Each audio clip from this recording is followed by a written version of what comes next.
Hello friends, Hindi audio book में आपका स्वागत है। एज ए मैन थिंकेथ दुनिया भर में सेल्फ हेल्प के क्षेत्र में बहुत ही मशहूर पुस्तक है। अगर हम कहें कि यह पुस्तक स्वयं को समर्थ बनाना या फिर स्वयं को सिद्ध करने के बारे में लिखी गई है तो अतिशयोक्ति नहीं होगी। यह छोटी सी पुस्तक हमें यह बताने के साथ साथ कि हम महान बन सकते हैं, हमें महान बनने में एक टूल की तरह काम करती है। सत्य हमें उन सीमाओं से मुक्त कर सकता है, वह हमारे जीवन को बदल सकता है जिनसे हम घिरे हुए हैं। सत्य तब बहुत ही शक्तिशाली होता है जब इसे साधारण भाषा में आसान तरीके से पेश किया जाता है। जेम्स एलन हमें इस पुस्तक के माध्यम से स्पष्ट रूप से दिखाते हैं कि कैसे हम उस चाबी रूपी ज्ञान का प्रयोग करके जिस सफलता की हम कल्पना करते हैं उस महानतम सफलता को और उसे प्राप्त करने के तरीकों को खोल सकते हैं। इस पुस्तक को 7 अध्यायों में लिखा गया है जो बेहद सुंदर तरीके से एक दूसरे से जुड़े हुए हैं। जैसे पहला अध्याय है विचार और चरित्र, दूसरा अध्याय परिस्थितियों पर विचार का प्रभाव व तीसरा अध्याय है शरीर और स्वास्थ्य पर विचार का प्रभाव। इसी तरह से यह लयबद्ध तरीके से आगे बढ़ती है, वह आपको विचार शक्ति का पूरा परिचय करवाती है। यह पुस्तक आपको यह बताती है कि किस तरह हम अपने विचार रूपी यंत्र का प्रयोग कर सकते हैं। जेम्स कहते हैं कि हम वास्तव में वही हैं जो हम सोचते हैं। हमारा चरित्र हमारे विचारों का फल है। आप अपने भाग्य के निर्माता हैं। यह नियम परम सत्य है कि जो खोजेंगे उन्हें मिलेगा, जो दस्तक देंगे उनके लिए दरवाजे खुलेंगे, क्योंकि धैर्य, अभ्यास और निरंतर दृढ़ता के माध्यम से ही आप ज्ञान के मंदिर में दाखिल हो सकते हैं। जेम्स आगे कहते हैं कि आप तब तक परिस्थितियों के द्वारा नियंत्रित रहेंगे जब तक यह सोचते रहेंगे कि हम बाहरी परिस्थितियों से नियंत्रित होने वाले हैं।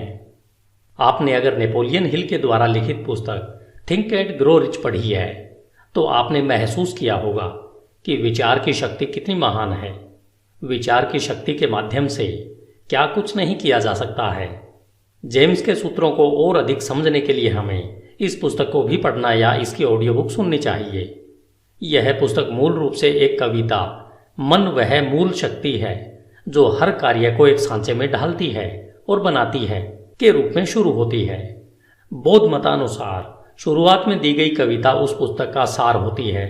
अगर आप उस कविता को समझ लेते हैं तो मान लीजिए आपने उस पुस्तक के सार को समझ लिया है और उसमें दी गई एक ऐसी चाबी को खोज लिया है जो आपकी प्रतिभा, शक्ति और जादू के ताले को खोल सकती है। जेम्स एलन द्वारा लिखित पुस्तक एज ए मैन थिंकेथ का एक उपहार के रूप में आनंद लें। यह छोटी सी पुस्तक अपने आप में एक महान खजाना लिए हुए आपके सामने है। धन्यवाद। hindiaudiobook.com।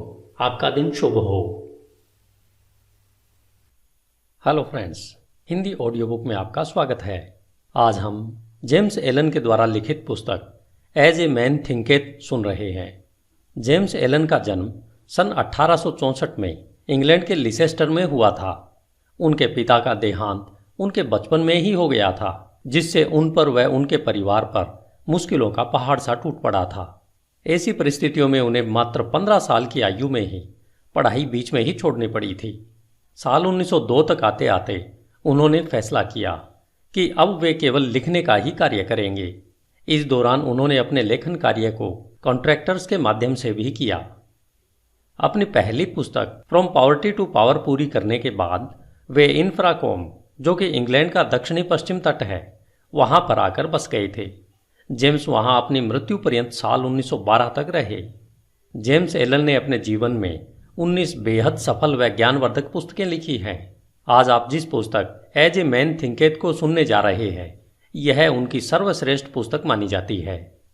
यह पुस्तक विचार की शक्ति पर एक निबंध नहीं है, बल्कि ध्यान, खोज और अनुभव का बहुआयामी फल है। यह पुस्तक सभी स्त्रियों और पुरुषों को इस सत्य को खोजने में मदद करने की कुंजी है कि वे स्वयं खुद के निर्माता हैं। वे अपने सुख दुख व ज्ञान अज्ञान के मुख्य शिल्पकार उनके खुद के विचार ही होते हैं। इनका निर्माता उनका खुद का मन ही होता है। James Allen, Ilfracombe, England.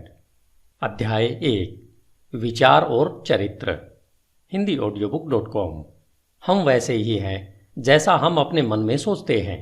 इस मुहावरे ने केवल हमारे संपूर्ण अस्तित्व को ही नहीं समेटा है, बल्कि यह हमारे संपूर्ण जीवन की हर एक दशा, दिशा और परिस्थितियों पर पूर्ण रूपेण खरा उतरता है। हमारा चरित्र हमारे संपूर्ण विचारों का ही संपूर्ण फल है। हम वास्तव में वही हैं जो हम सोचते हैं। जैसे बिना बीज के एक पौधा नहीं उग सकता, उसी तरह हमारे विचारों में छिपे हुए बीजों के बिना हमारा कोई भी कर्म उत्पन्न नहीं हो सकता। यह सूत्र उन सभी कर्मों पर भी बिना शर्त लागू होता है जिन्हें हम स्वप्रेरित या अपूर्व योजित या फिर जिन्हें सोच समझकर किया जाता है। विचारों का मूल कर्म है और यही हमारे सुख दुख का फल है। अतः हम जो भी फल पाते हैं, चाहे वो मीठे हों या कड़वे, ये सभी हमारे विचारों का ही परिणाम होते हैं। हम आज जो भी हैं वह सब हमारे मन में उत्पन्न होने वाले विचारों के द्वारा रचित और निर्मित हैं। यदि हम अपने मन में अज्ञान से ओत-प्रोत बुरे विचारों को पनपने देते हैं और सदा उन्हें ही पालते रहते हैं, तो हम अपनी ओर दुख व दर्द को ही आकर्षित कर रहे हैं और जल्द ही हम दुख से घिरे होंगे, जो हमारे बुरे विचारों का ही परिणाम होगा। इसके विपरीत यदि हमारे मन में हम स्वस्थ और हितकर विचार रखेंगे, तो आनंद और सुख हमारा उसी तरह पीछा करेंगे जैसे धूप में परछाई हमारा पीछा करती है। पुरुष और स्त्री किसी नियम के द्वारा कौशल से रची रचना नहीं है, बल्कि ये तो एक उन्नति है। विचारों का जितना प्रभाव पूर्ण और दृढ़ परलोक में है, उतना ही प्रभाव इस भौतिक जगत में भी है। एक महान और ईश्वरीय चरित्र कोई संयोग से नहीं उत्पन्न होता, बल्कि वह लगातार सही ईश्वरीय विचार सोचने और उनसे लगातार संबंध बनाए रखने से संभव है। इसी प्रक्रिया के द्वारा नीच और पशुवृत्ति वाले मनुष्य लगातार पोषित किए जा रहे हैं, जो दुष्ट व घृणित विचारों का ही परिणाम है। हम खुद के विचारों के द्वारा ही अच्छे या बुरे इंसान बनते हैं। हमेशा हम अपने विचारों की शस्त्रशाला में उन शस्त्रों का संधान करते रहते हैं जिनका प्रयोग हम हमेशा अपने नाश के लिए करते रहते हैं। हम उन उपकरणों को भी बनाते रहते हैं जिनके द्वारा हम अपने जीवन को सुखद, आनंदमय और शांतिमय बनाते हैं। वह साथ ही साथ समाज को भी इसका लाभ देते हैं। हम सही विचारों के चुनाव से व उनके सच्चे प्रयोग के द्वारा दिव्यता और पूर्णता तक उठ सकते हैं। गलत या बुरे विचारों के प्रयोग के द्वारा हम पशु से भी नीचे स्तर तक गिर सकते हैं। इन दोनों चरम चरित्रों के बीच में ही सभी चरित्र स्तर होते हैं, जिनके निर्माता, कारीगर, पालक व स्वामी हम स्वयं होते हैं। इस युग की सबसे ऊर्जावान, ताकतवर, विश्वास से भरा हुआ दिव्य वचन और दिल को सुख देने वाला आत्मा से संबंधित यह सत्य है कि तुम अपने विचारों के मालिक, चरित्र को ढालने वाले, अपनी परिस्थिति, वातावरण और भाग्य के कारीगर और रचयिता खुद हो। शक्ति, बुद्धि और प्रेम की सत्ता और स्वयं के विचारों के स्वामी तुम खुद हो और तुम्हारे पास ही रूपांतरणकारी व पुनरुत्थान की शक्ति है, जिसके द्वारा तुम खुद को वो बनाते हो जो बनाना चाहते हो। हर परिस्थिति को नियंत्रित करने की चाबी तुम्हारे हाथों में है। तुम अपने हर हाल के स्वामी होते हो, यहां तक कि अपनी सबसे कमजोर और दुराचारी परिस्थिति के मालिक भी तुम खुद ही होते हो। उस समय तुम एक कमजोर और बेकार, मूर्ख घर के मालिक होते हो जो अपने परिवार को गलत ढंग से चला रहा होता है। जब तुम अपनी इस दशा के बारे में सोचते हो और उस सूत्र को जिससे तुम्हारा अस्तित्व है को अपनी पूरी ताकत लगाकर ढूंढते हो, तब तुम एक बुद्धिमान स्वामी के नजरिए से अपनी सभी शक्तियों को बुद्धिमत्ता पूर्वक निर्देशित करते हो और अपने विचारों को एक सुखद, फलदायी रूप देने लगते हो। इसे ही एक बुद्धिमान व जागरूक मालिक कहते हैं, जो अपने विचारों के नियमों को खोजकर अपने जीवन को सही दिशा देता है। इस प्रकार खोज, प्रयोग, आत्मविश्लेषण और अनुभव के द्वारा अपने विचारों के सूत्र खोजकर आप भी एक बेहतरीन मालिक बन सकते हैं। आप जानते हैं कि सोने और हीरे को खोजने के लिए गहन खनन करनी पड़ती है। इसी तरह तुम अपनी आत्मा की खान में गहरा खोदोगे, तभी अपने अस्तित्व से जुड़े हर सत्य जान पाओगे। यदि तुम अपने विचारों को देखो, नियंत्रित करो और उन्हें बदलते हो और दूसरों व अपने जीवन और परिस्थितियों में हो रहे बदलावों के कारण और प्रभावों को महसूस कर, देखकर धैर्यपूर्ण अभ्यास और परख करो। अपने हर अनुभव को, यहां तक कि हर दिल के छोटे छोटे बदलावों को भी स्वयं के बारे में आए बदलावों के बारे में जानने के लिए प्रयोग करो, जिससे समझ, बुद्धि और शक्ति जो तुम्हें प्राप्त हो रही है उसे महसूस करो। फिर तुम शायद बिना चूके इस सत्य को सिद्ध कर सकते हो कि तुम अपने चरित्र को बनाने वाले हो, अपने जीवन को सही सांचे में ढालने वाले हो और अपने भाग्य के निर्माता तुम ही हो। इस दिशा में आगे बढ़ते हुए यह नियम परम सत्य है कि जो खोजेंगे उन्हें अवश्य मिलेगा, जो दस्तक देंगे उनके लिए दरवाजे अवश्य खुलेंगे, क्योंकि दृढ़ता, धैर्य और अभ्यास के द्वारा ही तुम ज्ञान के उज्जवल मंदिर में प्रवेश कर सकते हो। धन्यवाद। HindiAudiobook.com। आपका दिन शुभ हो। हिंदी ऑडियो बुक में आपका स्वागत है। अध्याय 2, परिस्थितियों पर विचार का प्रभाव। आप अपने मन को एक बगीचे के समान समझकर या तो उसे बुद्धिमानी से जोत सकते हैं या फिर उसे लापरवाही से अपने आप बढ़ने दे सकते हैं। परंतु उसे चाहे जोता जाए या उसे खाली छोड़ा जाए या उसकी उपेक्षा की जाए, उसमें कुछ न कुछ उगेगा जरूर, या कहें कुछ न कुछ फलीभूत अवश्य होगा। अगर उसमें कोई बीज नहीं बोए जाते तो अनावश्यक व बेकार के खरपतवार के बीज उसमें गिरते रहेंगे और वे उग आएंगे। एक माली अपने बगीचे में अनावश्यक खरपतवार को समय समय पर निकालता रहता है और उसमें वही फल फूल और पेड़ पौधे आदि लगाते हैं जिसकी माली को चाह होती है या कहें आवश्यकता होती है। हमें भी अपने मन रूपी बगीचे को एक माली की तरह लगातार देखभाल करते रहना चाहिए। अशुद्ध, बेकार, अनावश्यक और अनुचित विचारों को पहचान कर अपने मन से निकाल फेंकना चाहिए। वह आवश्यक, शुद्ध, उपयोगी और उत्पादक विचारों को फलों और फूलों की तरह सहेज कर उनकी उचित प्रकार से देखभाल करते रहना चाहिए। इस प्रक्रिया का पालन करते हुए उचित समय अवधि में आप जान पाओगे कि आप ही अपनी आत्मा के प्रमुख माली और रक्षक हो। आप ही अपने जीवन के निर्देशक हो। आप ही अपने अंदर विचारों के नियमों को प्रकट कर पाते हो। आप ही हमेशा बढ़ती सत्यता से यह भी समझ पाते हो कि कैसे आपके विचार की शक्तियां और मन के अन्य घटक आपके सच्चे चरित्र, सकारात्मक परिस्थितियां और उज्जवल भाग्य का निर्माण करने के काम में लगे हुए हैं। विचार और चरित्र एक समान होते हैं क्योंकि माहौल और परिस्थितियों के द्वारा ही चरित्र निर्मित होता है और प्रकट होता है। इस प्रकार आप हर समय यह देखेंगे कि आपके जीवन की बाहरी परिस्थितियां आपके अंतर्मन के विचारों से परस्पर जुड़ाव और तालमेल में रहेंगी। इसका मतलब यह बिल्कुल नहीं है कि हर समय जैसी आपकी परिस्थिति है वह आपके पूरे चरित्र को ही दर्शाती रहती है। इसका अर्थ यह है कि वे परिस्थितियां आपकी विचारधारा के किसी आवश्यक पहलू से उस समय के लिए इतना करीब से जुड़ी हुई हैं कि वे आपकी प्रगति के लिए आवश्यक हों। आज आप जिस भी स्थिति में हैं वह सब आपकी सत्ता के नियमों के कारण ही हैं। आपको इस जगह आपके विचार ही लेकर आए हैं। आपके जीवन की संरचना में संयोग नाम की कोई चीज नहीं है। जो भी है वह उस नियम का ही परिणाम है जो अचूक है। यह बात उनके लिए उतनी ही सही है जो अपनी परिस्थितियों के साथ तालमेल में कमी का अनुभव करते हैं, जितना कि उनके लिए जिन्हें लगता है कि वे परिस्थितियों से संतुष्ट हैं। एक प्रगतिशील और जागरूक सत्ता के रूप में आप जहां पर हो वहां इसलिए हो कि आप उससे सीख कर आगे बढ़ सको।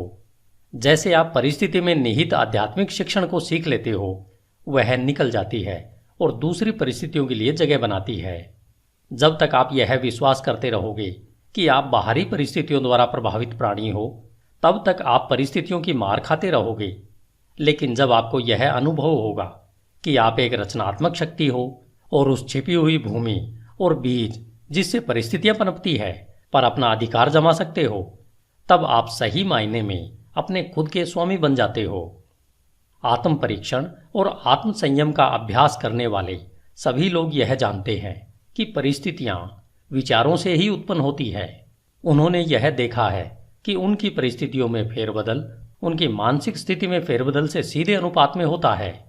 यह सही है कि जब आप उत्सुकता से अपने विचारों की कमियों को दूर करने में स्वयं को लगा लेते हो, तब आप बहुत जल्दी प्रगति करते हैं और बहुत सारे परिवर्तनों से जल्दी ही गुजरते हैं। हर विचार रूपी बीज जिसे मन में विचारों के माध्यम से बोया जाता है, वह अच्छी उपज ही देगा और देर सवेर किसी न किसी कार्य के रूप में फलता फूलता है। वह उसमें परिस्थिति रूपी फल अवश्य लगते हैं। अच्छे विचार अपने अनुरूप अच्छे फल और बुरे विचार हमेशा बुरा ही फल देते हैं। परिस्थितियों का बाहरी जगत विचार के आंतरिक जगत का निर्माण करता है। किसी इंसान को अच्छाई की चरम सीमा तक ले जाने के लिए प्रिय व अप्रिय बाहरी परिस्थितियों के वे मुख्य घटक हैं।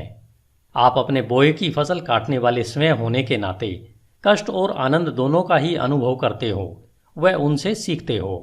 जिन्हें आप अपने पर हावी होने देते हो, ऐसी आंतरिक इच्छाओं, आकांक्षाओं और विचारों का अनुसरण करते हुए अपने जीवन की बाहरी परिस्थितियों के रूप में उनकी पूर्णता तक पहुंचते हो। उन्नति और अवनति के नियम सब जगह लागू होते हैं।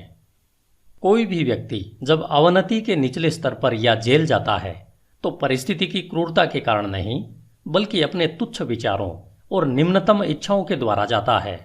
एक सच्चे मन वाला व्यक्ति एकाएक ही किसी बाहरी शक्ति के दबाव में आकर अपराध से नहीं घिर जाता। उसके मन में आपराधिक सूक्ष्म विचार गुप्त रूप से पनप रहा होता है, जो अवसर मिलते ही अपनी पूरी शक्ति से प्रकट होता है। परिस्थितियां व्यक्ति को नहीं बनाती, बल्कि उस व्यक्ति का विचार जैसा है उसके लिए वैसी परिस्थिति प्रकट करती है। सिवाय हमारे स्वयं के बुरे इरादों के ऐसी कोई भी परिस्थिति नहीं होती जो हमें बुराइयों या कष्ट की ओर नीचे ले जा सके। इसी प्रकार ऐसी भी कोई स्थिति नहीं हो सकती जो हमारी बिना अच्छी और सफल आकांक्षाओं को निरंतर उपजाए हमें पुण्य, सफलता और उससे जुड़े आनंद की ओर ऊपर न उठाए। इस प्रकार से हम यह जान जाते हैं कि अपने विचारों के स्वामी होने के नाते हम स्वयं को बनाते हैं, अपनी परिस्थितियों और वातावरण को आकार देते हैं और उसके रचयिता भी हम ही होते हैं। हम जो चाहते हैं उसे आकर्षित नहीं करते, बल्कि हम उसे अपनी ओर आकर्षित करते हैं जो हम हैं। हमारी महत्वाकांक्षाएं, हमारी पसंद और हमारी इच्छाएं कदम कदम पर निष्फल होती रहती हैं। हमारे आंतरिक विचार और इच्छाएं स्वयं की खुराक, जो चाहे अच्छा हो या बुरा, उसी के द्वारा पोषित होती है। वह दिव्यता जो हमें आकार देती है वह हमारी आत्मा है जो हमारे अंतर्मन में है। हम स्वयं के द्वारा ही बंदी बनाए गए होते हैं।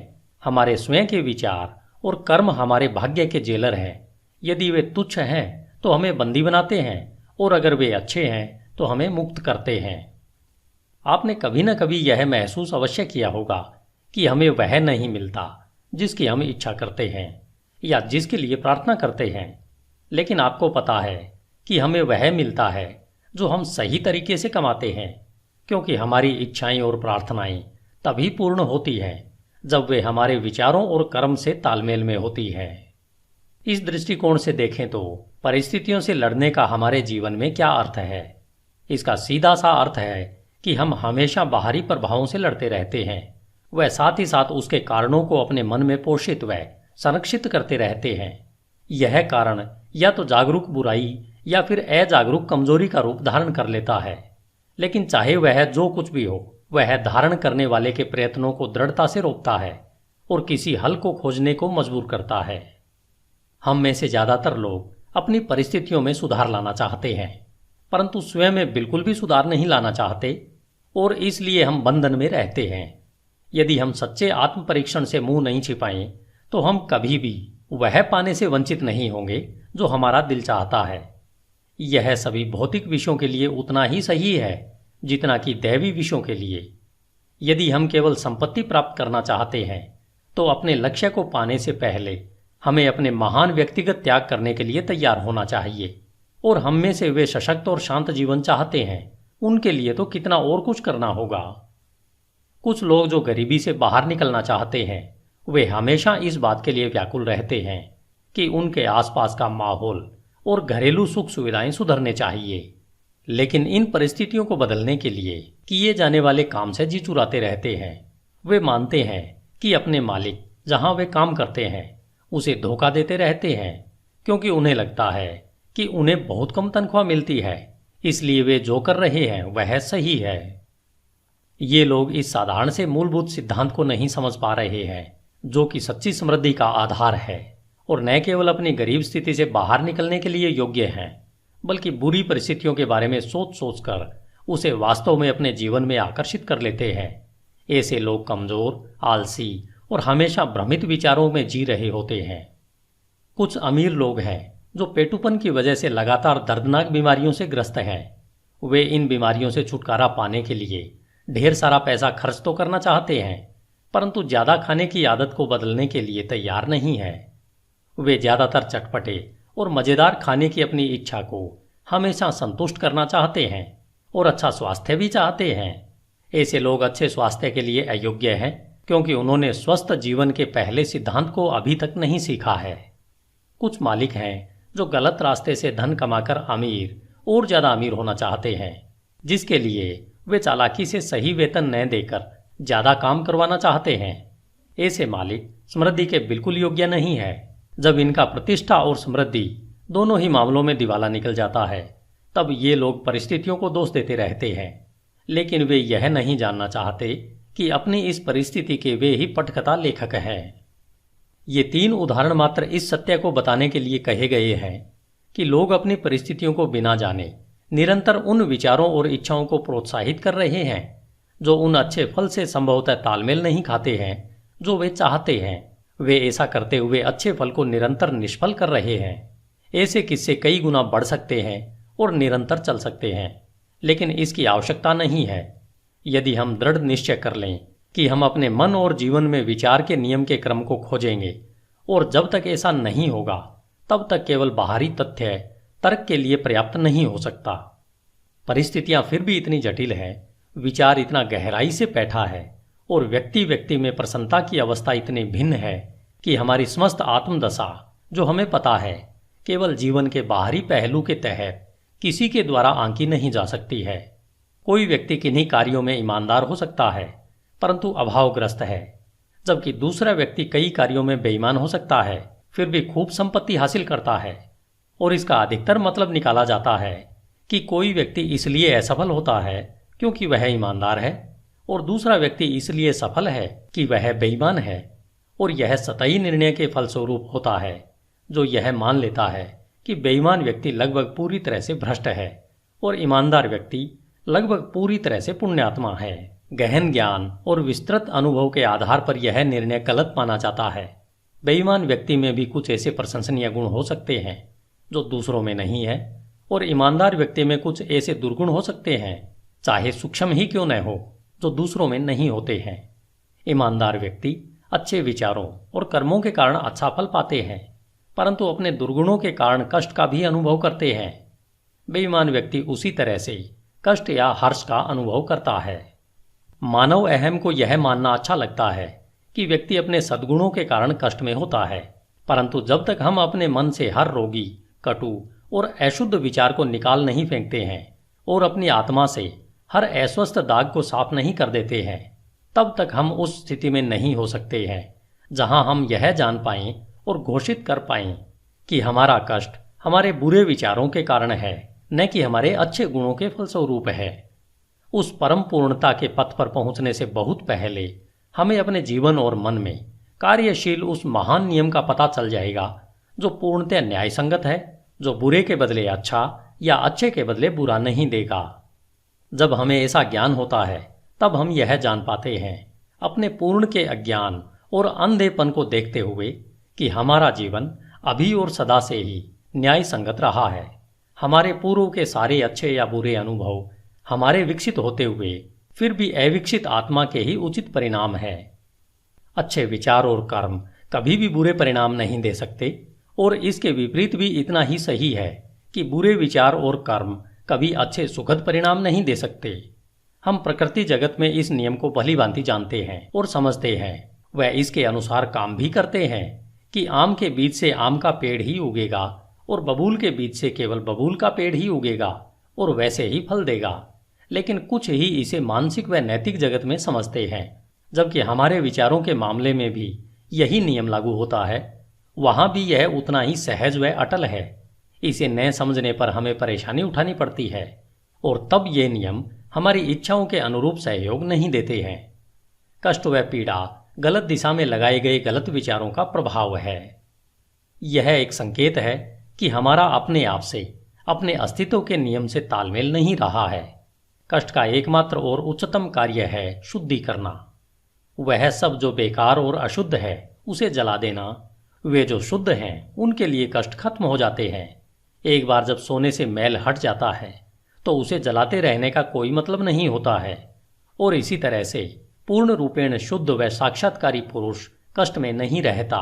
वह परिस्थितियां जिनका हम कष्ट से सामना करते रहते हैं, वे हमारी मानसिक विसंगतियों का परिणाम है। वे परिस्थितियां जिनका हम कृपा व आनंद से सामना करते हैं, वे हमारी मानसिक संगति का नतीजा है।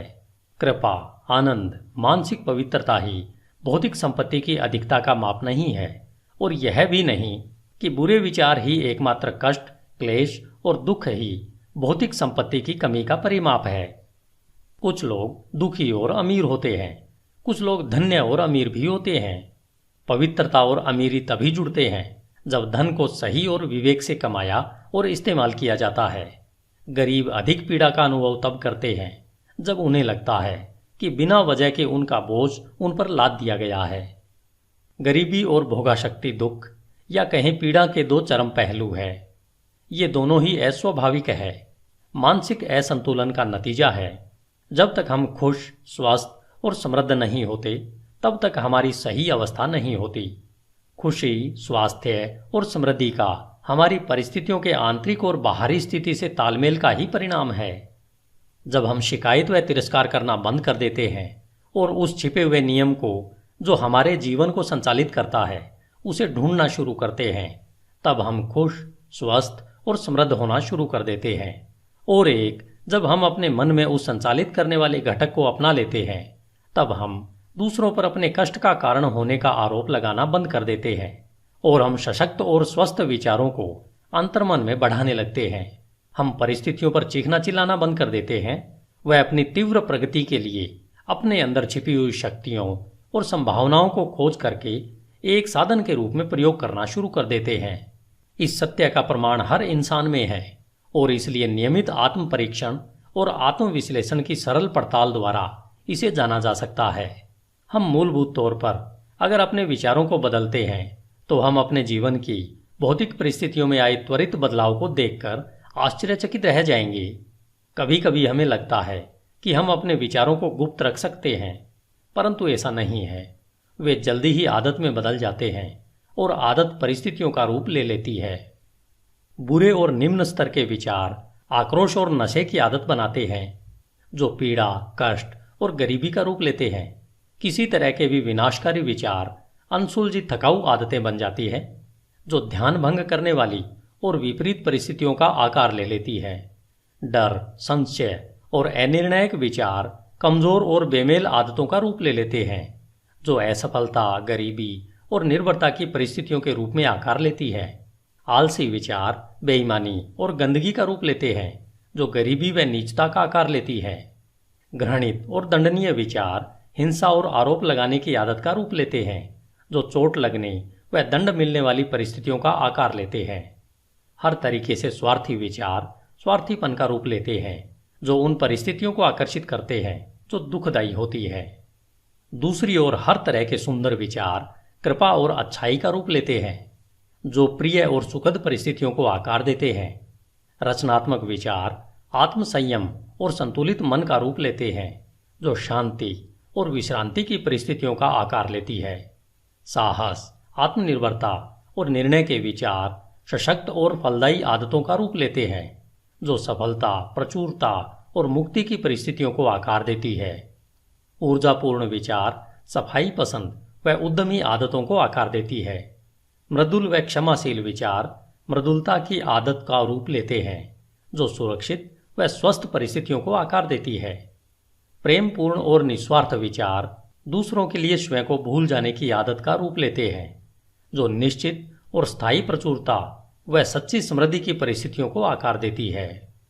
लंबे समय तक एक ही तरीके की विचारधारा, चाहे वह अच्छी हो या बुरी, चरित्र और परिस्थितियों पर अपना प्रभाव अवश्य छोड़ती है। हम अपनी परिस्थितियां प्रत्यक्ष तरीके से नहीं चुन सकते, लेकिन अपने विचारों को चुन सकते हैं और इस तरह अप्रत्यक्ष रूप से अवश्य ही परिस्थितियों को आकर्षित कर सकते हैं। प्रकृति हमारे साथ है, हमारे अपने द्वारा काम करती है, जिससे कि हम इन विचारों का आनंद उठा सकें, जिन्हें हम पोषित करते हैं, और ऐसे अवसर प्रस्तुत होते हैं जो जल्दी ही अच्छे और प्रभावशाली विचारों को सतह पर ले आते हैं। जैसे ही हम अपने नकारात्मक और विनाशकारी विचारों को त्यागते हैं, पूरा संसार हमारे प्रति मृदुल हो जाता है और हमारी मदद करने को तैयार हो जाता है। जैसे ही हम अपने कमजोर और दूषित विचारों से दूर जाने लगते हैं, हर तरफ ऐसे अवसर उमड़ने लगते हैं जिससे कि हमारे सशक्त संकल्प को मदद मिले। जैसे ही हम अच्छे विचारों को बढ़ावा देते हैं तो कोई भी दुर्भाग्य हमें शर्म और कष्ट से नहीं घेरता है। संसार हमारा बहुरूपदर्शी कैलिडोस्कोप है और हर क्षण जिन विभिन्न रंगों को प्रस्तुत करता है वे हमारे सतत उभरते विचारों के अद्भुत चित्र हैं। धन्यवाद। HindiAudiobook.com। आपका दिन शुभ हो। Hello friends, Hindi audio book में आपका स्वागत है। अध्याय 3, शरीर और स्वास्थ्य पर विचार का प्रभाव। As a man thinketh, written by James Allen. हमारा शरीर हमारे मन के आदेशों का अक्षरशः पालन हमेशा एक सेवक की तरह करता है।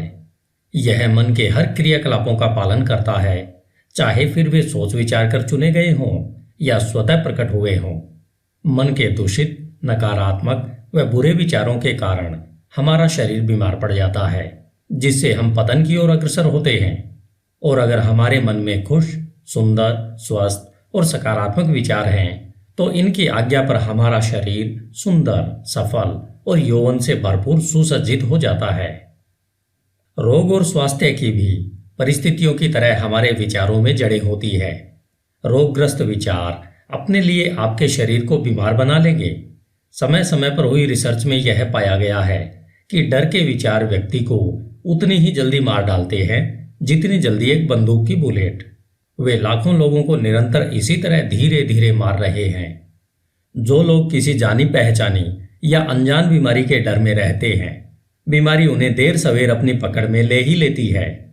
बीमारी की यह चिंता जल्द ही पूरे शरीर को निरुत्साहित कर देती है और रोग को शरीर में प्रवेश करवाने के लिए इसे कमजोर बना देती है।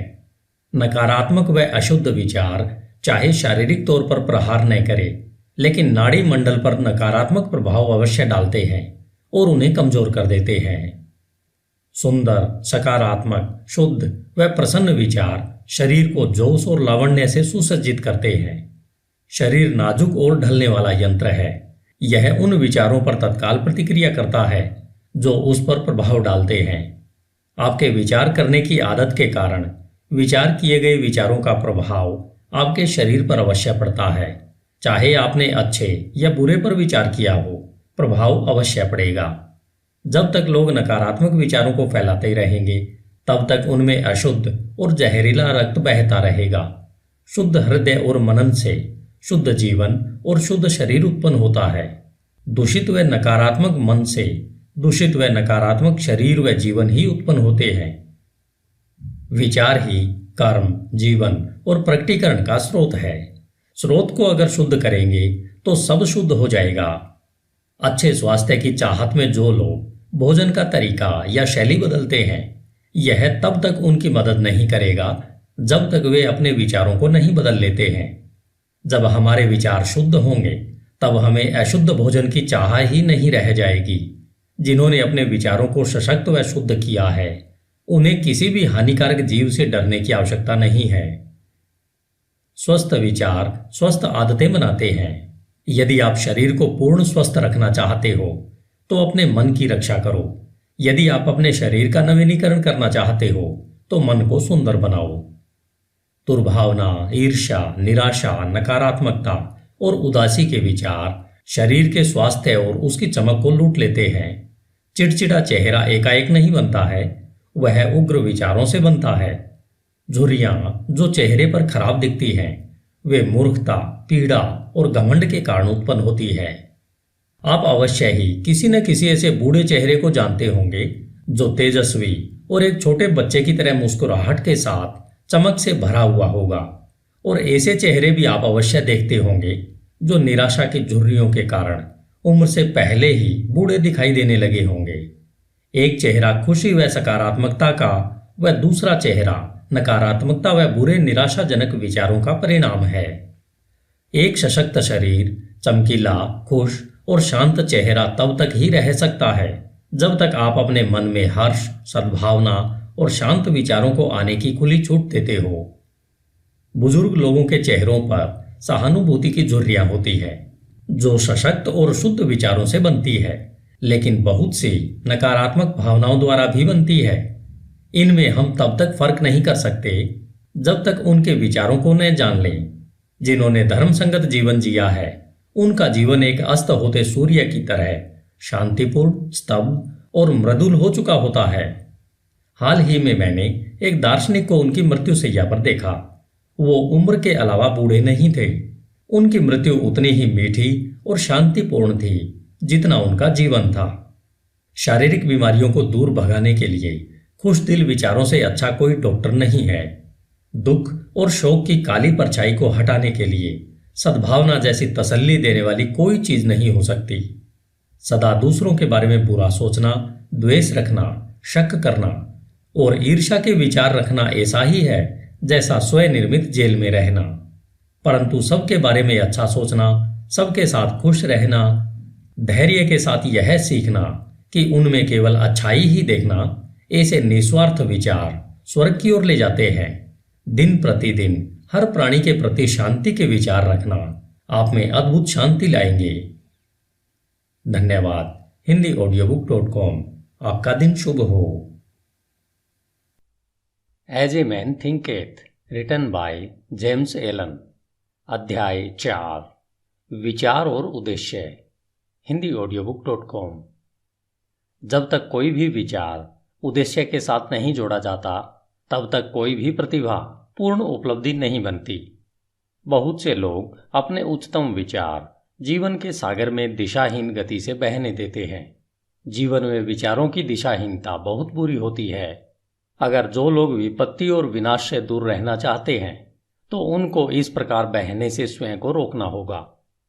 जिनके जीवन में कोई मुख्य उद्देश्य नहीं होता, वे बहुत ही जल्दी तुच्छ चिंताओं, डर, परेशानियों और अपने प्रति दया रखने के भाव से ग्रस्त हो जाते हैं, और ये सभी कमजोरी के लक्षण होते हैं।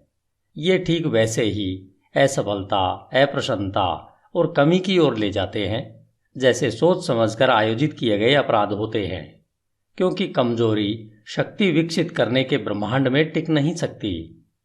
हमें एक न्यायसंगत उद्देश्य के बारे में विचार करना चाहिए।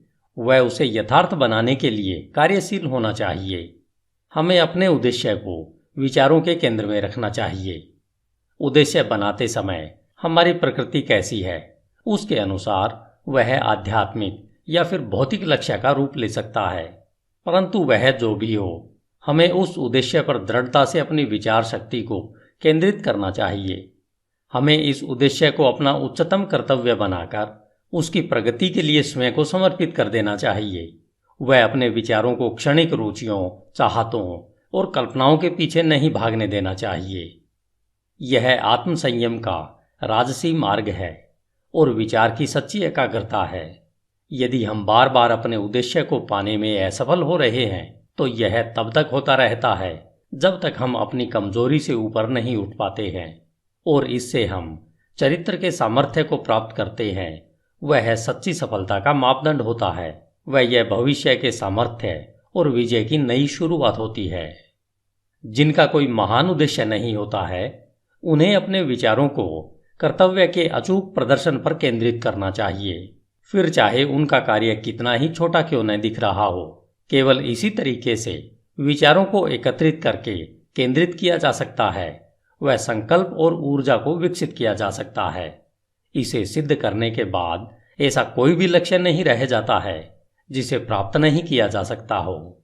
कमजोर आत्मा अपनी कमजोरी को जानते हुए और इस सत्य में विश्वास रखते हुए कि सामर्थ्य प्रयत्न और अभ्यास द्वारा विकसित की जा सकती है, वह तुरंत ही प्रयत्नशील हो जाती है और प्रयत्नों द्वारा सदा विकसित होती रहती है और अंत में दिव्य रूप में सशक्त हो जाती है।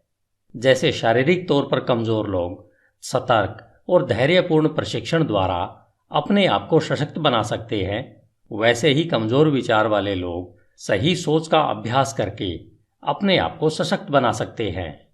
दिशाहीनता व कमजोरी को दूर करके किसी भी उद्देश्य के साथ सोचना उन सशक्त लोगों की श्रेणी में पहुंचना है जो कि सफलता प्राप्ति के लिए एक मार्ग के रूप में पहचानते हैं और जो सब परिस्थितियों को अपने अनुकूल बनाते हैं और जिनके विचार सशक्त हैं, वे बिना किसी डर से कोशिश करते हैं और कुशलता से उसे प्राप्त करते हैं।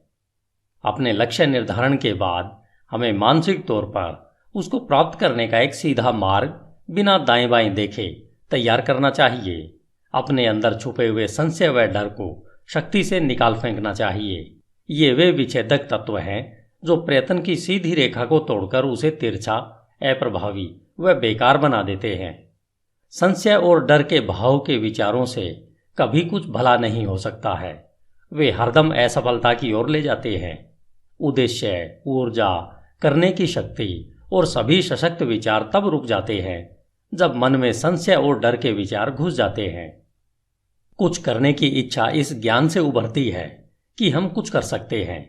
संशय और भय ज्ञान के सबसे बड़े शत्रु हैं और वह लोग जो उसे बढ़ावा देते हैं उन्हें मारते नहीं बल्कि वे हर कदम पर निष्फल होते रहते हैं। जिन्होंने संशय और भय पर विजय पा ली है उन्होंने असफलता को जीत लिया है। उनका हर विचार सामर्थ्य से जुड़ा हुआ है और सभी परेशानियों का साहस के साथ सामना कर उन्हें बुद्धिमानी से वश में किया जा सकता है। उनके उद्देश्य वातावरण के हिसाब से बोए जाते हैं और वे ऐसे फल फूल देते हैं जो समय से पहले नहीं गिर जाते हैं। बिना किसी भय के उद्देश्य से जुड़ा हुआ विचार रचनात्मक शक्ति बन जाता है। वे जो यह जानते हैं वे तैयार हैं भटकते विचारों और उतरते चढ़ते संवेदनाओं की गठरी से ज्यादा कुछ उच्चतम और सशक्त बनने के लिए जो यह करते हैं। अपने विचारों को अपने उद्देश्य के साथ जोड़ते हैं। वे अपनी मानसिक शक्ति के जागरूक और बुद्धिमान शासक बन जाते हैं। धन्यवाद। HindiAudiobook.com। आपका दिन शुभ हो। As a man thinketh, James Allen. अध्याय 5। उपलब्धि में विचार एक घटक। HindiAudiobook.com। आप जो भी पाते हो या पाने में असफल होते हैं तो यह सब आपके विचारों का सीधा सीधा नतीजा है। इस न्यायपूर्ण व्यवस्थित संसार में जहां संतुलन की कमी विनाश ला सकती है वहां व्यक्तिगत जिम्मेदारी अवश्य पूर्ण होनी चाहिए।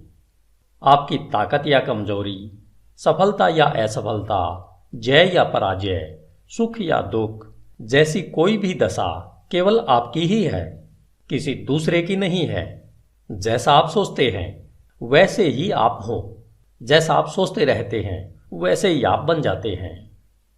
सशक्त लोग कमजोर लोगों की मदद तब तक नहीं कर सकते जब तक कमजोर लोग मदद लेने के लिए तैयार नहीं होते। जिस मजबूती को वे दूसरों में देखते हैं उन्हें अपने प्रयत्नों के द्वारा उस सामर्थ्य को विकसित करना होगा। केवल और केवल हम खुद ही अपनी दशा को बदल सकते हैं। दबाने वाले व दबने वाले वास्तव में अपने आप को सताने में सहयोगी होते हैं, बल्कि देखने में यह लगता है कि वे एक दूसरे को सता रहे हैं। पूर्ण ज्ञान कर्म के नियम को दबाने वाले की कमजोरी में और दबाने वाले की दुष्प्रयुक्त शक्ति में देखता है।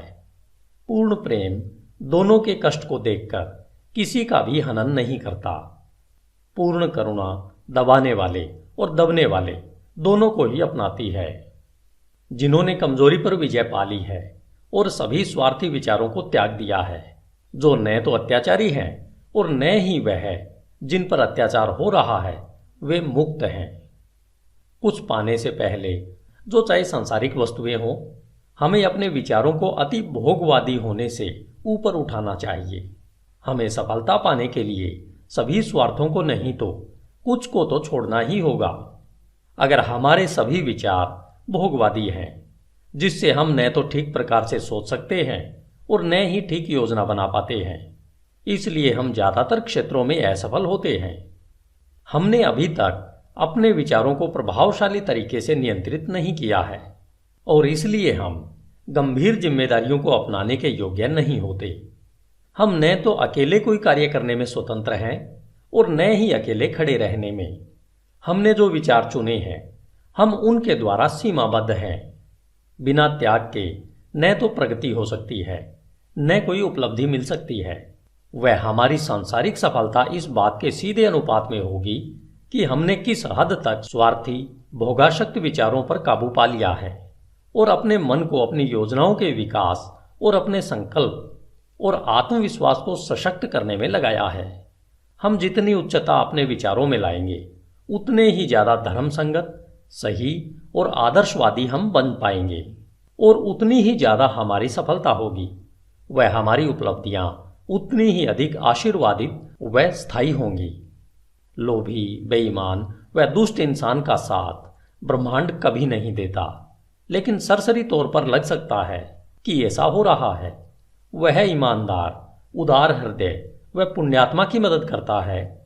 समस्त योगों के महान शिक्षकों ने यह अलग अलग तरीके से दुनिया को बताया है कि इसको जानने व सत्य साबित करने के लिए आपको विचारों को उच्च करके अपने आप को पुण्यात्मा बनाने में कार्यरत रहना है। बौद्धिक उपलब्धियां ज्ञान की खोज या जीवन और प्रकृति में सुंदरता व सत्य की खोज में अर्पित विचारों का नतीजा है। ऐसी उपलब्धियां कई बार महत्वाकांक्षाओं व अभिमान से जोड़ी जा सकती हैं, परंतु वे इन विशेषताओं का परिणाम नहीं है, वरन लंबे और कठिन परिश्रम का व शुद्ध और निस्वार्थ विचारों का स्वाभाविक नतीजा है। आध्यात्मिक उपलब्धियां पवित्र महत्वाकांक्षाओं की सिद्धि है। जो लोग लगातार पुण्य व उच्च विचारों की भावना रखते हैं, जो उन सब पर चिंतन करते हैं, जो शुद्ध व निस्वार्थ हैं, सूर्य और चंद्र की पूर्णता की तरह अवश्य ही अपने चरित्र में पुण्यात्मा व ज्ञानी बनते हैं और एक प्रभावशाली और धनी स्थिति तक ऊपर पहुंचते हैं। हम संसार में उच्च सफलता पा सकते हैं और आध्यात्मिक लोक में भी उच्च स्थिति तक उठ सकते हैं, और दंभी, स्वार्थी व दूषित विचारों को अपने में समाकर हम कमजोर और दुर्भाग्यशाली स्थिति में गिर सकते हैं। सही विचार द्वारा प्राप्त विजय को केवल सार्थकता द्वारा ही बनाए रखा जा सकता है। जब सफलता मिलना तय होता है तो बहुत से चूक जाते हैं और शीघ्र ही असफलता को चखते हैं। समस्त उपलब्धियां चाहे व्यापार, बौद्धिक या आध्यात्मिक जगत में हो, निश्चित रूप से निर्देशित विचारों का फल है और उसी नियम के अधीन है और उसका वही तरीका है। फर्क सिर्फ प्राप्ति के लक्ष्य में है। वे जिन्हें बहुत कम मिलता है उन्हें थोड़ा त्याग भी करना चाहिए, और जो ज्यादा प्राप्त करते हैं उन्हें ज्यादा त्याग करना चाहिए। वे जिन्हें उच्चतम मिलता है उन्हें महान त्याग करना चाहिए। धन्यवाद। HindiAudiobook.com। आपका दिन शुभ हो। As a man thinketh, James Allen. अध्याय 6, परिकल्पनाएं और आदर्श। स्वप्न देखने वाले इस संसार के मसीहा हैं। जिस तरह से दृश्य जगत अदृश्य द्वारा पोषित है, उसी तरह मानवता सभी परीक्षाओं, गलतियों और कष्ट में उसके योगी स्वप्न देखने वालों की सुंदर परिकल्पनाओं द्वारा पोषित होती है। मानवता अपने स्वप्न दृष्टाओं को भूल नहीं सकती। वे उनके आदर्शों को ऐसे ही फीका पड़कर मर जाने नहीं दे सकती। वह उनमें रहती है। वह उन्हें वास्तविकताओं जैसा मानती है, जैसे कि एक दिन वह उन्हें देखेगी और जान पाएगी। संगीतकार, मूर्तिकार, चित्रकार, कवि, पैगंबर, ऋषि ये जगत के परे की दुनिया के बनाने वाले हैं, स्वर्ग के शिल्पकार हैं। यह जगत सुंदर है क्योंकि ये इसमें रहते हैं। उनके बिना श्रमकारी मानवता मिट जाएगी। जो अपने हृदय में एक सुंदर परिकल्पना को व उच्च आदर्श को संजोते हैं, एक दिन उसे साकार कर पाएंगे। कोलंबस ने एक दूर देश की कल्पना को संजोया था और उसने उसे खोज निकाला। कोपरनिकस ने संसारों की अनेकता और एक विस्तृत ब्रह्मांड के होने की परिकल्पना को पोषित किया था और उसने उसे प्रकट भी किया। भगवान बुद्ध ने निष्कलंक सुंदरता और पूर्ण शांति के आध्यात्मिक जगत की परिकल्पना को संजोया था और उन्होंने उसमें प्रवेश भी किया। अपनी परिकल्पनाओं को पोषित करो, अपने आदर्शों को पोषित करो। तुम्हारे हृदय में जो संगीत उमड़ता है, मन में जो सुंदरता रूप लेती है, तुम्हारे सूक्ष्मतम विचारों को जो खूबसूरती लपेटती है, उसे पोषित करो, क्योंकि उन सब में से हर्षपूर्ण परिस्थितियां और स्वर्गपूर्ण वातावरण पनपेंगे और बढ़ेंगे। यदि तुम इनके प्रति सच्चे रहो तो तुम्हारे संसार का अंततः निर्माण होगा। चाहने से तुम पाओगे, आकांक्षा रखने से प्राप्त करोगे। क्या हमारी निम्नतम इच्छाओं को संतुष्टि का पूर्ण माप मिले? और हमारी शुद्धतम आकांक्षाएं पोषण की कमी से नष्ट हो जाएं। ब्रह्मांडीय नियम ऐसा नहीं है। ऐसी दशा में चीजों को प्राप्त नहीं किया जा सकता। मांगो और तुम्हें मिल जाएगा। उच्च स्वप्न देखो और जैसे तुम स्वप्न देखोगे तुम वैसे बन जाओगे। तुम्हारी परिकल्पना उसका वचन है जो तुम एक दिन बन जाओगे। तुम्हारे आदर्श उसकी भविष्यवाणी है जिसे तुम अंत में पर्दा उठाकर देख सकोगे। मानव उपलब्धियां सबसे पहले और लंबे समय तक एक स्वप्न थी। ओक का वृक्ष मंजू फल में छिपा होता है, चिड़िया अंडे में पलती है और आत्मा की उच्चतम परिकल्पना में जागृत देवदूत चलते हैं। स्वप्न वास्तविकता के बीज हैं। तुम्हारी परिस्थितियां हो सकता है प्रतिकूल हो, परंतु वे ऐसा लंबे समय तक नहीं रहेंगी। यदि तुम एक आदर्श को मन में रखकर उसे पाने के लिए जी जान लगा दो, बाहर शांत खड़े रहकर तुम अंतर में यात्रा नहीं कर सकते। एक युवती है और एक युवक है। दोनों ही गरीबी और काम के बोझ तले दबे हुए हैं। लंबे समय तक अस्वस्थ वातावरण वाली वर्कशॉप में बंद, अशिक्षित और सभी प्रकार की शिष्टताओं से कोसों दूर। परंतु दोनों ही बेहतर जिंदगी के सपने देखते हैं और वे बुद्धि, कृपा, शिष्टता और सुंदरता की कल्पना करते हैं। वे मानसिक तौर पर एक आदर्श जीवन परिस्थिति की कल्पना करते हैं, एक विस्तृत स्वतंत्रता की परिकल्पना करते हैं और एक बड़ी आकांक्षा उन पर हावी हो जाती है। व्याकुलता उन्हें कर्म करने के लिए उकसाती है और वे अपने खाली समय व साधनों को, चाहे वे अभी कम है, अपने सोई शक्तियों और साधनों के विकास में लगाते हैं। शीघ्र ही उनके मन इतने परिवर्तित हो जाते हैं कि वह वर्कशॉप उन्हें बांध कर नहीं रख पाती है। उनकी सोच से वह इतनी बेमेल हो जाती है कि वह उनके जीवन से वैसे ही बाहर हो जाती है जैसे कोई कपड़ा उतारकर फेंक दिया जाता है। जैसे जैसे उनके लिए वे अवसर बढ़ते जाते हैं जो कि उनकी विस्तृत होती शक्तियों के कार्य क्षेत्र को समा सकें, वे उससे हमेशा के लिए बाहर निकल जाते हैं। सालों बाद हम उन्हें फिर देखते हैं। बहुत ही विशिष्ट तरीकों में हम उन्हें मन की कुछ एक शक्तियों के अधिकारी पाते हैं जिनके प्रयोग से वे दुनिया भर पर प्रभाव और लगभग अप्रतिम सामर्थ्य से शासन करते हैं। वे अपने हाथों में विशाल जिम्मेदारियों के सूत्रों को थामे हैं। वे बोलते हैं और जीवन रूपांतरित हो जाते हैं। स्त्री और पुरुष उनके शब्दों में विश्वास करते हैं और अपने चरित्र को पुनः ढालते हैं और सूरज की तरह ये ऐसे स्थायी और प्रकाशित केंद्र बन जाते हैं जिसके चारों ओर असंख्य जीव घूमते रहते हैं। उन्होंने अपने यौवन की परिकल्पना को पा लिया है। वे अपने आदर्शों से एक हो गए हैं। और तुम भी नौजवान पाठक अपने हृदय की परिकल्पना को पाओगे, व्यर्थ इच्छा को नहीं, चाहे वह ओछी हो या सुंदर या फिर दोनों का मिश्रण, क्योंकि तुम सदा उसकी ओर खींचे जाओगे जिससे तुम गुप्त रूप से सबसे ज्यादा प्यार करते हो। तुम्हारे हाथों में तुम्हारे अपने विचारों का फल मिलेगा। तुमने जो कमाया है वह तुम पाओगे, न ज्यादा न उससे कम। तुम्हारे वर्तमान का वातावरण चाहे कैसा भी क्यों न हो, तुम्हारे विचारों, तुम्हारी परिकल्पना, तुम्हारे आदर्श द्वारा तुम या तो गिरोगे, वैसे ही रहोगे, या फिर उठोगे। तुम अपनी नियंत्रित इच्छाओं जितना छोटे बन जाओगे या तुम अपनी प्रबल अभिलाषाओं जैसे महान बन जाओगे। स्टैंटन क्रिगहम डेविस के सुंदर शब्दों में, तुम वही खाते संभाल रहे हो और तुम अभी उन दरवाजों से बाहर निकलते हो जो इतने समय से तुम्हें लगता था कि तुम्हारे आदर्शों के लिए रुकावट थे, और अपने आप को श्रोताओं के सामने पाते हो। पेन अभी भी तुम्हारे कान पर अटका है, उंगलियों पर शाही के धब्बे हैं, और तभी उसी क्षण में तुम्हारे अंतर में प्रेरणा की वर्षा होने लगती है। तुम बकरियों को चरा रहे होते हो और शहर में घूमते हुए पहुंच जाते हो, फटे मुंह देहाती की तरह, और आत्मा के निर्भय मार्गदर्शन में तुम एक गुरु के आश्रम में पहुंच जाते हो। और एक समय के बाद वे कहते हैं, तुम्हें सिखाने के लिए मेरे पास और कुछ नहीं है। अब तुम स्वयं गुरु बन गए हो, जो थोड़े समय पहले तक बकरियां चराते हुए महान कार्यों के घटने के स्वप्न देखा करता था। बेपरवाह, अज्ञानी और आलसी केवल चीजों के लिए प्रत्यक्ष प्रभाव को देखते हुए, न कि स्वयं चीजों को, भाग्य, किस्मत और संयोग के बारे में बात करते हैं। किसी को धनवान बनता देखकर कहते हैं, कितना भाग्यशाली है। किसी को सुप्रसिद्ध विद्वान बनता देख वे आश्चर्य से कहते हैं, उस पर कितनी कृपा दृष्टि है। और किसी साधु प्रवृत्ति वाले व्यक्ति और उसका अन्य लोगों पर प्रभाव पड़ते देखकर वे टिप्पणी करते हैं, देखो किस्मत कैसे हर कदम पर उसका साथ दे रही है।